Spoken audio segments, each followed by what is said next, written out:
Hi there, thanks for tuning in. Today I'd like to talk about plastic, hot food, and the damage it's doing to our generation. Studies show that plastic packaging for food, when heated up, can lead to the plastic releasing chemicals like phthalate, BPA, and so many other chemicals, and that can infuse into the food and cause problems. So I'm going to give you tips on how to at least take control of some exposure to plastic. Plastic has come to stay with us. We cannot eliminate it completely, but what we can do is reduce our exposure to it. The reason plastic was invented was actually for its simplicity, it's lightweight, and affordability is cheap. But we are paying a big price for that. And when you weigh it is what just going back to the way things were done in the olden days, to be honest. And that's what I've done since having overcoming cancer in 2016. So I'm going to share some of the tips how you can minimize your exposure to plastic, because this is a problem that accumulates over time, and when it starts to cause the health issue like cancer and all that diseases, you can hardly link it because it's accumulated over time. A doctor would hardly tell you somebody has cancer because they were exposed to plastic. They haven't followed you, studied you for the past 10 years to see how the plastic accumulated and now it's causing cancer. The onus is on you to look after yourself. That's the truth. That's what I heard when I was sick. But generally, studies have shown that there's a link between cancer, thyroid problem, infertility, and exposure to chemicals that are contained in plastic. So the first thing I want to talk about is storing hot food in containers like this, or ordering takeaways, hot food takeaway in containers like this, and then just eating it or reheating it in the microwave before eating, or storing in the freezer, bring it out of the freezer, put it in the microwave, and then eat.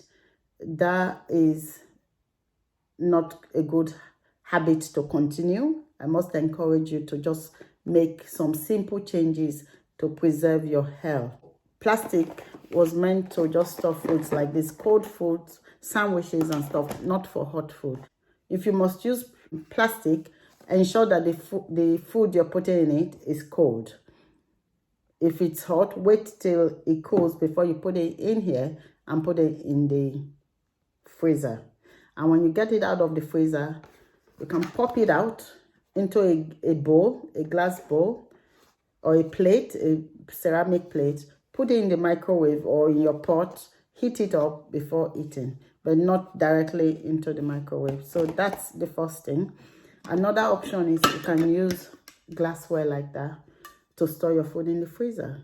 You can get a set and use. The glassware actually also have plastic lid. Ensure that the food you put in here is cool before you put the lid over it. Microwave is not the best form of cooking. If you can avoid it, I minimize it. Just like plastic, you can't really get away from it, but you can minimize your exposure, and that's what I tend to do. Bearing that in mind, I use a glass microwave cover. It is better than the plastic cover. This is simply because the plastic microwave cover lid would sweat into your food. With the glass one, there's no toxins. Another one is bottled water. We all know bottled water and its danger, especially if you're living in the car. It is not the safest water anyway. When I was having cancer treatment, my consultant said, please drink your water from the tap.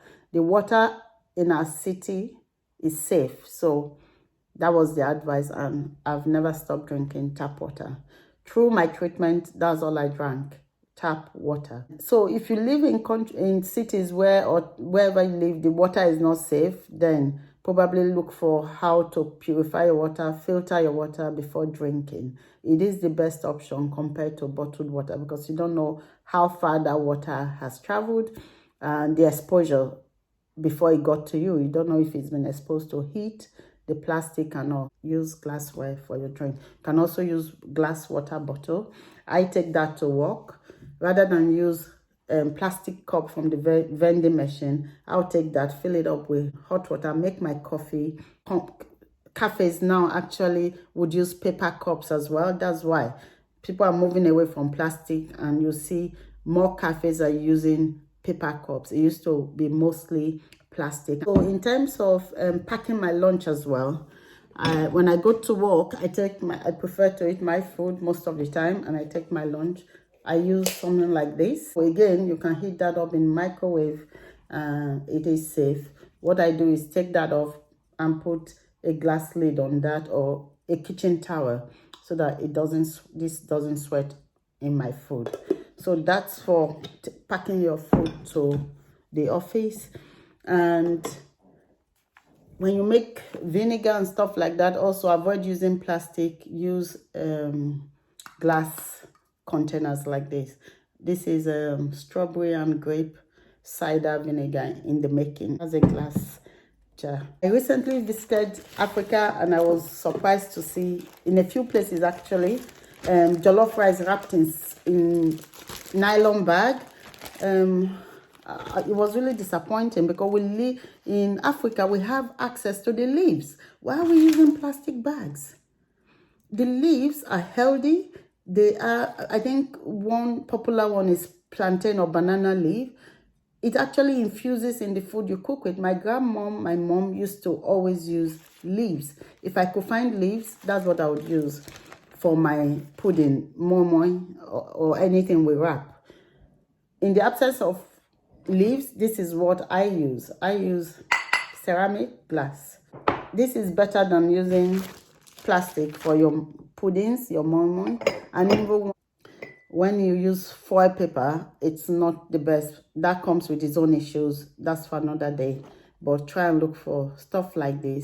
You can also use plates like this for your moi, yeah, for your pudding, rather than that or foil paper. I think that's all the tips I have for today. Those are just simple changes I have personally made. And, you know, I feel like people need to know this, because I still see people using plastic without giving it a thought. We cannot get away from it, but we can minimize our exposure to it. So make a few changes just to reduce your exposure to the chemicals contained in plastic packaging. So thanks for watching, and see you in my next video.